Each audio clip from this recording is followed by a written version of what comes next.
جب ہم بائبل پڑھتے ہیں اور دریافت کرتے ہیں کہ خدا نے ہمارے لیے کیا ذخیرہ کیا ہے تو ہم خوش ہوتے ہیں۔ یرمیہ 28:9 میں وہ نبی جو سلامتی کی خبر دیتا ہے، جب اس نبی کا کلام پورا ہو جائے تو معلوم ہوگا کہ فی الحقیقت خداوند نے اسے بھیجا ہے۔ پیشن گوئی کرنا کافی نہیں، جب ایسا ہوگا تو 100% ہوگا۔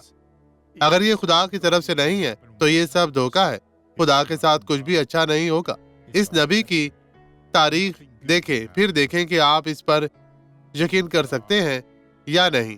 خداوند آپ کو برکت دے۔ ہر طرح کے خادم کو جانچنے کی کوشش کریں کہ وہ خدا کی طرف سے ہے۔ آئیں اب دعا کریں۔